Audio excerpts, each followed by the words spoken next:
Amanda, thank you so much for joining us on the Small Business Growth Podcast. We're delighted to have you here today. Great to be here, Renee. Thank you. Well, of course, because Amanda, you are a small business owner yourself. You're a keynote speaker, thought leader on customer experience, and an author that has an amazing book coming out called Radical Customer Obsession. And we're going to talk a little bit about that today, the whole concept of customer experience, how important it is for small businesses, and just get your download really to see how small businesses can really capitalize on this and think about this as part of their day-to-day. Yeah, there's lots to chat about. There is. Well, why don't we start by just talking a little bit about what customer experience actually means to you? Like, how do we break it down and actually just define it? Yeah, so customer experience is essentially the experience that your customers are having when they interact with your brand. And it really cuts across every single touch point. Whether you're a product-based small business or a service-based small business, what you wrap around your product or service in terms of the interactions, the conversations, and the feeling and experience that you give to your customers, that's what the customer experience is all about. And I'm really passionate about it because I think particularly now for small business, it's probably the number one opportunity for them to differentiate and grow market share. How can a small business start to incorporate it, and where are the important places to incorporate, strategies and tactics around improving customer experience at that level? Well, the first thing to acknowledge, I think, is that if you're competing on price, that's a race to the bottom. Yeah. And it's demonstrated every single time in every single industry that if price is your number one competitive strategy, unless you're a volume business, it's just not sustainable, particularly now where we have an environment where you invent, the most innovative product on the planet and someone can copy that and have it to market in a matter of weeks, not months or years. So that's why I think right now the customer experience is the critical competitive factor. And I think there's almost for small business in particular a bit of a perfect storm brewing because consumers have changed a lot in the last just 5 years. Expectations have changed. We've obviously got AI has entered the business sphere, and that's not only providing incredible opportunity for small business, but it's also shifting consumer expectations. So predictive technology is now, meaning that as consumers, we have our needs anticipated before we've even identified. So in many respects, that means that being able to anticipate and obsess about what your customers need is now mission critical. It's not just a nice to have. And you need data for that, don't you? And I think that's the part where small businesses can get a little stuck, because how are we collecting that? And then how are we analysing it? Sometimes they may be doing a great job in collecting it, but how are they analysing that data to then make the right kind of decisions that are tailored to the customer? Absolutely. And that's where the reason I called this book Radical Customer Obsession is that it needs a radical approach, and it needs to be obsessive. I think as small business owners, we need to be now more than ever obsessing over our customers, thinking about what's keeping them awake at night, thinking about how we can really up the ante on what we're delivering and offering to them. And as I said, creating that competitive advantage by delivering experience to them that they literally can't get anywhere else. And you talked a little bit about AI, and it's something that we're passionate about at Constant Contact as well, and built AI into the marketing platform so that small businesses are able to generate content, they're able to do things faster, schedule in advance. The AI can tell them things that they don't know about their customer base, like, hey, do you realize, your customers only ever open emails on Friday, or 80% of them do, kind of thing, and start to make suggestions around how they market. How else do you think AI is impacting the customer experience? Like, what is the importance of a small business owner saying, right, I actually really need to get my head around this, or other, various forms of technology that impact customer experience? It's a great question. So I know that for small businesses, for small business owners, one of the things that is keeping them awake at night literally is AI. How do they harness it? How do they use it? How do they not be fearful of it? And the fact is AI is just a tool. It's not designed to replace that human interaction. It can certainly amplify and make the human interaction side of things more efficient and predictive and anticipatory and streamlined. But essentially, I think the future of the customer experience and the opportunity around customer experience for small business in particular is harnessing the best of high tech and the best of high touch. When you can get that combination right, that intersection is where you create a really powerful, sustainable competitive advantage. So, and I know from speaking to small business owners that AI is really overwhelming, A, because it's new, and also B, because it's changing so rapidly. What you could do with ChatGPT today is different to what you could do 2 weeks ago. So I think that rate of change and that pace of change can feel really overwhelming for small business, and also knowing that big business have access to exactly those tools. AI, as I said, has leveled the playing field, and small business owners through platforms like yours now have the ability to hyper-personalise their offerings and their messaging and their marketing, and that's what today's consumer is demanding. We are so used to now, the baseline expectation is that things are going to be personalised. We want the personalised, customised, bespoke experience, product or service. So that's now a given. But I think it's also understanding that the power of things like personalisation and delivering exceptional customer experiences and unique customer experiences become part of your brand DNA really does future-proof your business, because the research shows it costs more than 60% more to acquire a new customer than it does to retain an existing one. And we also know that loyal customers spend infinitely more than new customers. So you combine those two factors, those two metrics in a business, and you start to get some exponential impact. And we also know that people who are referred to a business, their spend is on average higher as well. So you start to see these dynamics play together. And what we also know is that 27% of consumers never hear from a small business owner again. And a lot of the feedback we get when we talk to small businesses about this is that they're nervous about bothering people, and they're nervous about asking for details, whether it's at the register or even asking for permission to market at the time of a purchase. It's like, that is the time. They're ripe for it, right? That the consent is right there. Isn't that and we're wild? not asking. Isn't that wild? And, I listen to that stat and I go, part of me goes, eek. But also part of me thinks, what an incredible opportunity, because it means as a small business, if you are the ones who are really nurturing and thinking about the lifetime value of a customer, then that's the opportunity, because you're going to set yourself apart from those businesses who don't do that. Yeah, because we know the big businesses are. They're definitely asking for the contact details. They're definitely asking for consent, and they're definitely doing promotions post-purchase. So I think that is something, where we talk a lot to small business owner-operators about how to sort of get the confidence to do that. Yeah, I think one of the most powerful things you can do as a business owner is map your customer journey and do that with your team. So I talk a lot in the book about how customer advocacy and radical customer obsession, it certainly starts from the top down, but it also amplifies from the inside out. So I think it's firstly getting that big picture visually to understand that this is not a transaction, this is a relationship. And that's a mindset shift, because everything we do in business, every touch point with our customers, it says one of those two things. It says this is a transaction or this is a relationship. So when you reconfigure and frame everything that you're doing around that mindset, it immediately shifts how you approach that customer, because it's no longer a one-off transaction. It is a relationship, which is long-term and it's mutually beneficial. Yeah, I agree. And you touched on the point around it being top-down.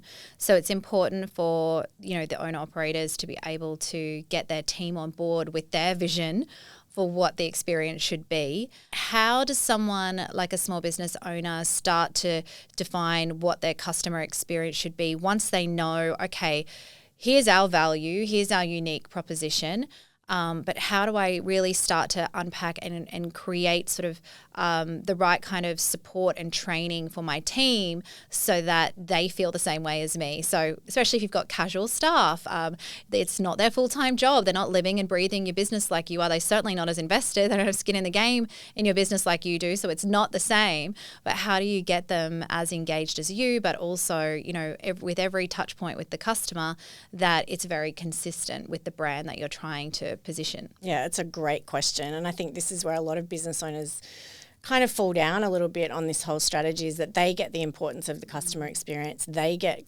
lifetime value of a customer and that relationship dynamic. But how do they then inspire their team? So I think that first step is involving them in the customer journey. So getting your team together and literally mapping out your customer journey from start to finish so that they can see the bigger picture and that they can be inspired around your vision. So I think really bringing them along for the journey is so, so important. Not these are some new scripts and this is the way we're going to do things, because customer experience is really important. I think taking them on the journey, inspiring them, and almost getting them to be part of that innovation process of how you can elevate the customer experience, because then they've got ownership over it. The research shows that not only are they going to be more engaged and deliver better customer experiences, they're much more likely to stay because they feel engaged, they feel a sense of belonging, and that's the ultimate platform for retention. I've had the CEO and founder of the Small Business Association of Australia on the podcast before, Anne, who is wonderful. And one of the things that Anne raised actually was, that we have this culture of she'll be right, mate. And that she sees that a lot when talking to small business owners. Like, I don't need any of that stuff. She'll be right. I was like, well, have you had a look around? Times have changed. Technology is driving that change. The economic downturn, just the way how highly competitive things are. It's not what it was, 20 years ago, let alone even 2 years ago. Like it's that. They're doing it tough. So that mentality of she'll be right and I can leave this stuff, it takes care of itself organically, probably isn't a reality, would you say? It's just that is not how things work. And if you have a she'll be right attitude in your business, then I wouldn't be betting my money on you surviving the next couple of years, because. And again, this is what excites me, because there are a lot of business owners out there who have that mentality or don't want to invest in their staff. And young people today, they just don't want to work. Well, that's fine if you want to have that belief and dial into that narrative. Or you can flip that and say, how can I really get my team fully invested, fully engaged, fully inspired around the customer experience? Because when they're having fun and really connecting with your customers, they're having a better time as well. Your customers are more likely to stay, return, refer, recommend, but also it just makes for a much better team culture. So the she'll be right mentality is just not a survival mechanism. No. Yeah, and I guarantee you that for every single business owner listening to this, they are operating in a market that's way more competitive than it was 5 or 10 years ago. That's just the reality. That's the reality and that's the challenge. But again, I see that as the incredible opportunity, because when things are more competitive, that's what drives innovation, to do things differently, to elevate your customer experience, to drive retention of your staff. Because if you can pull two levers in your business, one, hiring and retaining really good staff who are connected to your customers, and also delivering a customer experience that's driving loyalty, driving spend, driving referrals and recommendation, that, as I said, those two, the combination of that, the cumulative effect of that over time has an exponential impact on your market share, your revenue and your profit.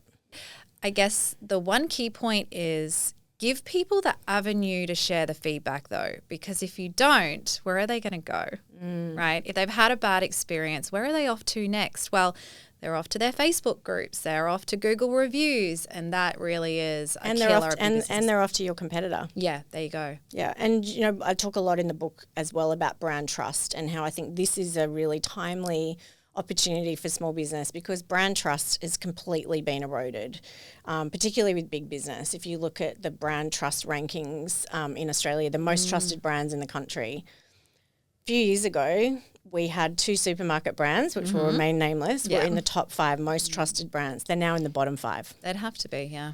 And we have a national airline that was the most trusted airline brand in the world. Like it was a national icon. That one's sad for me, actually. Very that sad. one stings. Very sad. And if you look at what all of those, the toppling of those brands and what small business can take away from it is that brand trust takes years to build, but it can be lost in an instant through.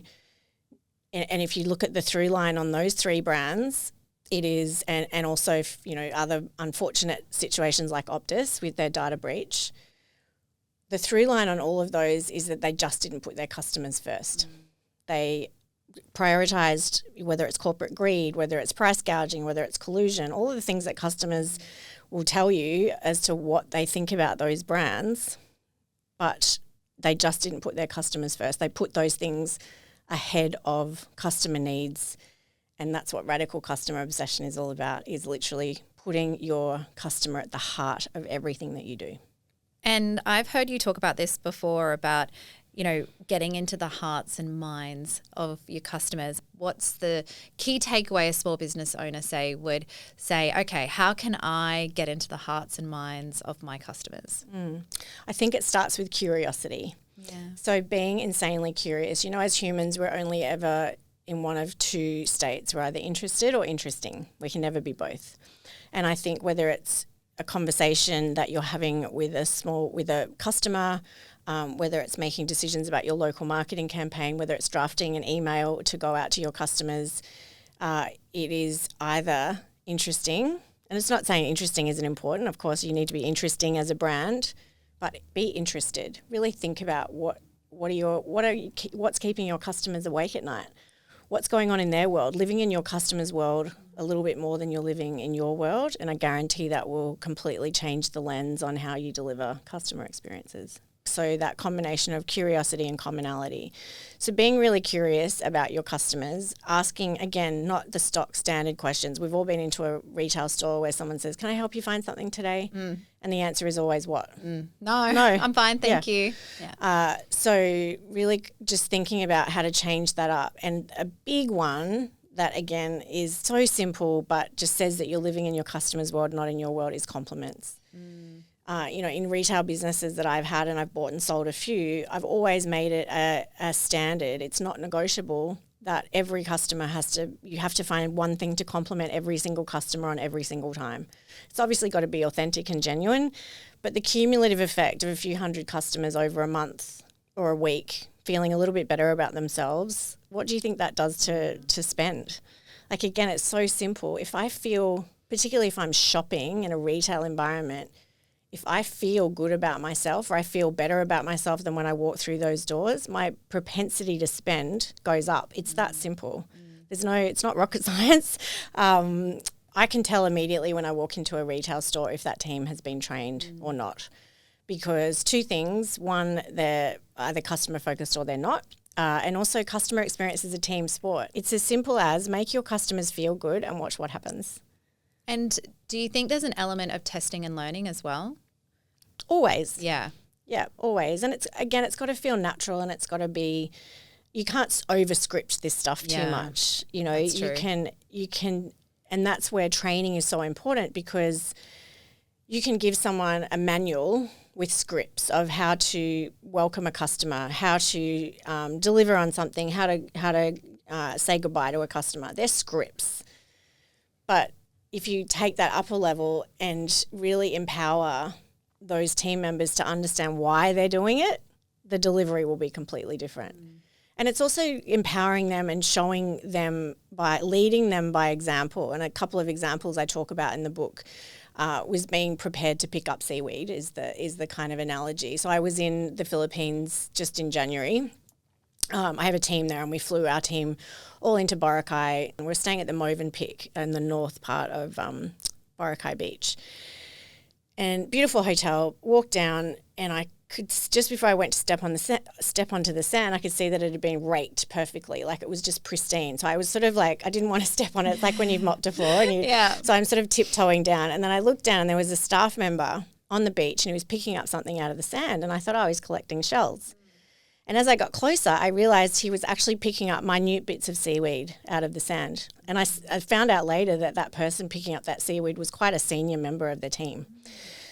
So I think you've got to, as whether you're a business owner or a manager or a leader or anyone in the business, everyone has to be prepared to pick up seaweed, to deliver, to just do the 1%ers differently so that you are delivering that exceptional customer experience that they're just not getting anywhere else. And I've talked about some big examples, but for small businesses, I think building brand trust is now more critical than ever because trust has been eroded.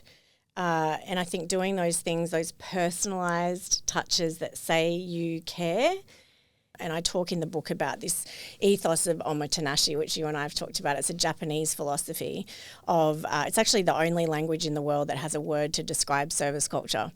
So the word is omotenashi, and omotenashi simply means to be of service. Not to be servant, but to be of service without expecting anything in return. The literal translation is to look wholeheartedly after our guests. And that is how you create customer loyalty, and that's how you create raving fans and advocates that will gladly do all your marketing for you, as well as having a great platform like Constant Contact. Yes.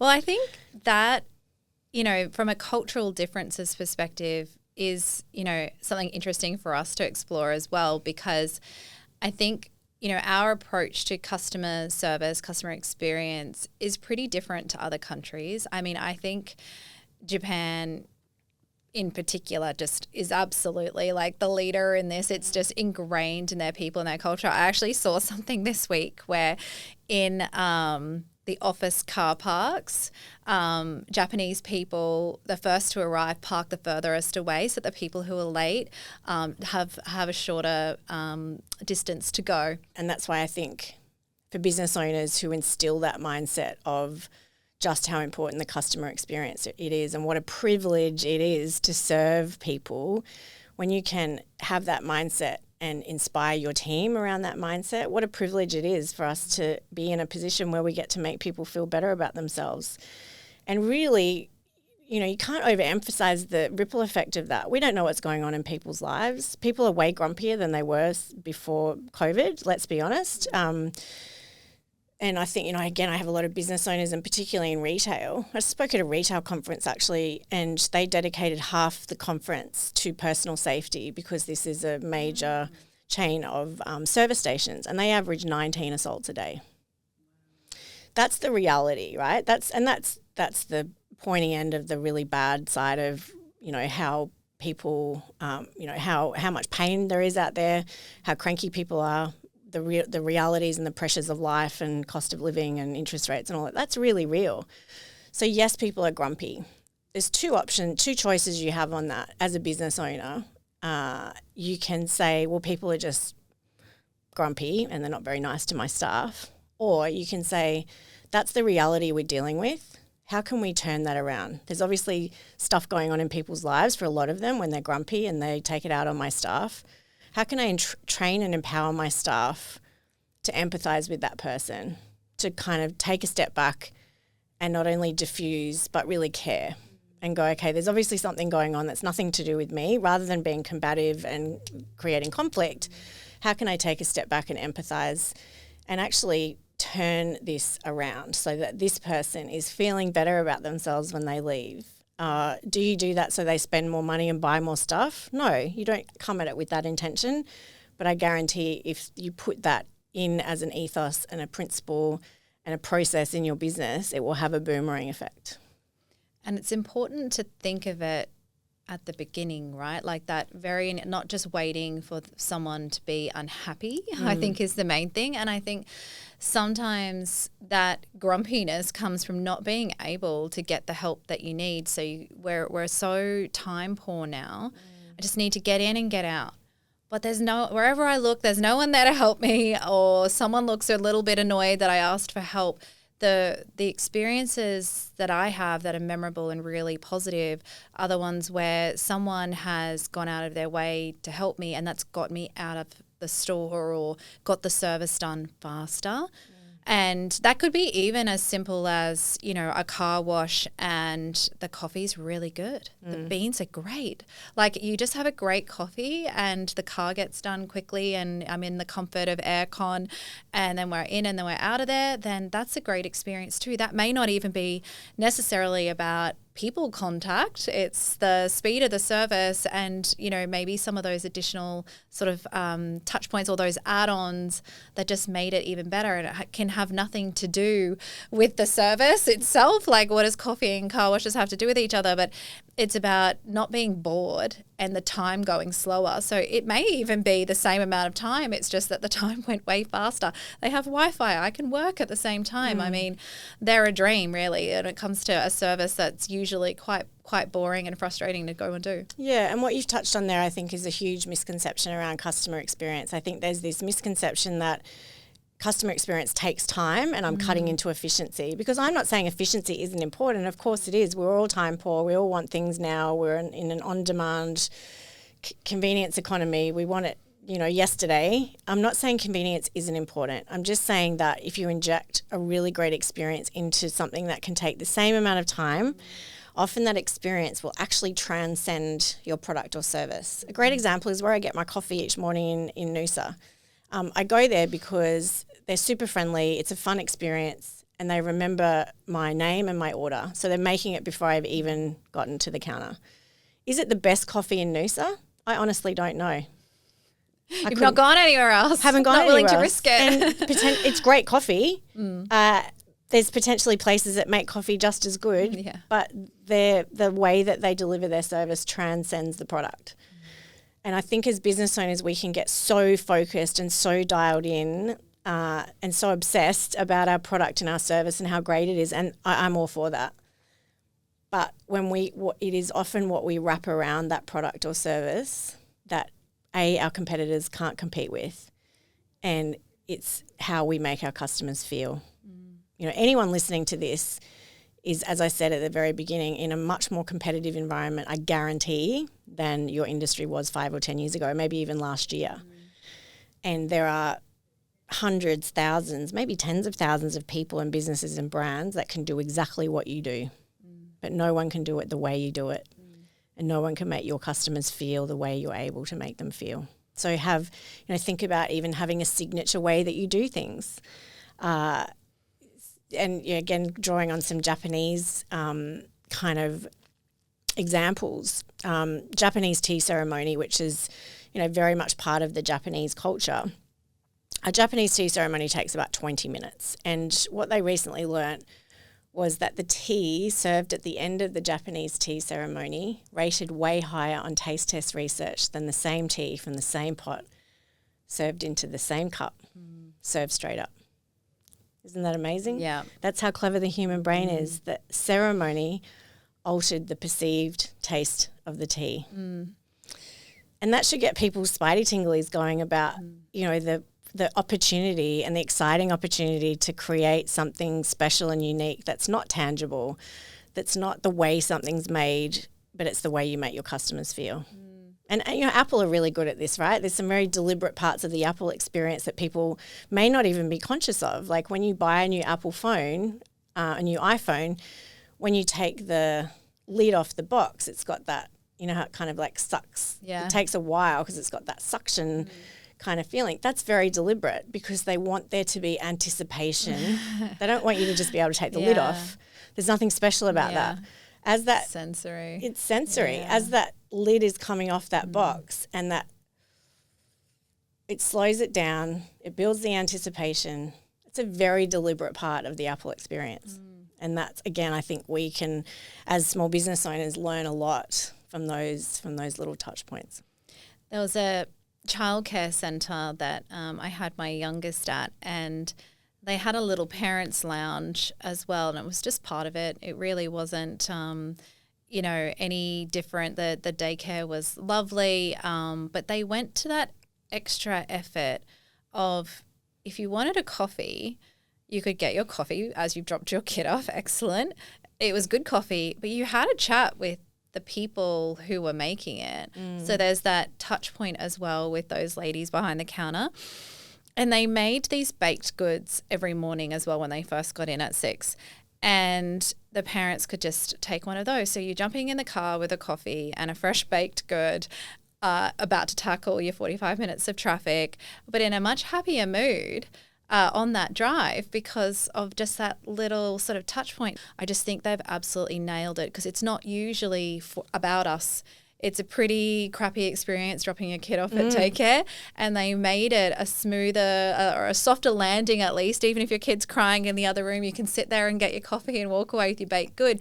But you're also walking in the mornings and you're smelling those baked goods. And it's a relief to be there as opposed to leaving with the mum guilt. You're like, you know what, they're totally fine. They're in great hands and I'm happy and I'm on my way to work now. And also what does it say about that business? The fact that they take that level of care to look after you, what does it subtly say about the level of care they're taking when it comes to your child? So very clever. Yeah, it's a good message.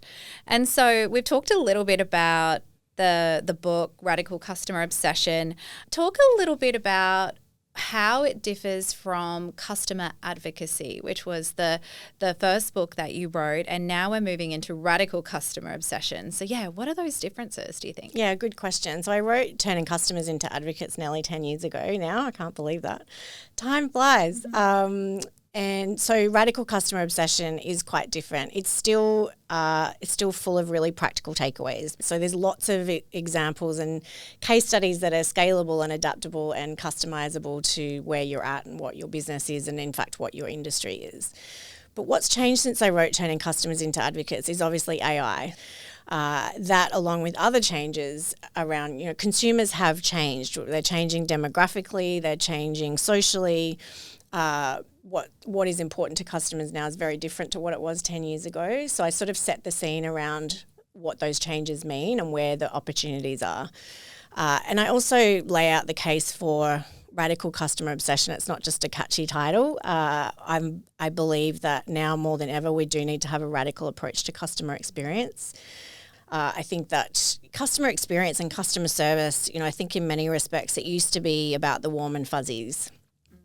And now I think, and it was seen as an expense in a business. Now I think it's a profit center, and we can now more than ever draw a direct correlation between customer experience strategies and really dialing into our customer relationships and the return on investment that we get. The other takeaway, I think that's, again, something you can take action on straight away is what I call milestone marketing. So particularly if you're a service-based business, there are key milestones going on in the relationship you have with your customers. We've already talked about that first touch point, which is essentially what I call the welcome milestone, welcoming someone to your brand. But thinking about, and when you do this customer mapping exercise with your team, is thinking about where are the milestones that are going on, 12-month anniversaries, 2-year anniversaries, 5-year anniversaries, and recognizing those milestones, amplifying them, celebrating them, and really, I say, metaphorically, give it a ticker tape parade. Yeah. Make the invisible visible. Yeah, that is one of the most powerful, cost-effective ways you can grow your business. I guarantee that for anyone listening, their greatest marketing asset and the key to their growth is sitting dormant in their business. It's their existing customers. And it's those little touch points. Like, we're obviously big advocates for the welcome email. Of course. But taking it one step further, I'm a big believer in the power of the anniversary as well. But even things like, a local vet sending your dog or your cat a birthday card. I mean, those kinds of things, they're just, they're just gold. And the data's sitting right there. You know the dog's name. You know the dog's birthday. You've got your template running. You literally create the automation. It goes. Every time that new customer joins, you enter in and it goes straight into the automation. It's a set and forget. But what a powerful touch point with your team having to do nothing except make sure those 2 fields and the email address, of course, are filled out, which you would be doing anyway as part of your process. You're just not harnessing the data. No, and with tools like yours that is now, it's getting better all the time and more sophisticated, there are so many ways that you can amplify those milestones. And that, again, it says to your customers, this is not a transaction, this is a relationship. So I care. I care. I love it. The milestone marketing is gold. You use these automated tools like yours to be hyper-personalized now, and I think that business owners who aren't taking advantage of that are crazy. And you take that a step further, think about some businesses, complementary businesses that you can do a joint venture with. There are other businesses that are dying to market to your database. So if you're a gym, do a joint venture with a hair salon so that for every 50 visits to the gym, they get rewarded with a voucher for a blow dryer to the salon. Yeah. That costs you nothing because the hair salon is prepared to spend that to acquire that customer. So you're able to deliver a $50, $60 perceived value for a real cost of zero. So I think when you can start doing that around milestone marketing, that's where it gets really powerful. Yeah, the power of the partnership is not just for the big guys, it's for small business too. And often small businesses can pull those collaborations and joint ventures together much quicker and easier. Yeah. Well, Amanda, it's been an absolute pleasure having you on the podcast. I love hanging out with Thank you. So it's been great. We've unpacked a lot. You've given us all a lot to think about, but thank you so much for your time. Pleasure. Thanks for having me.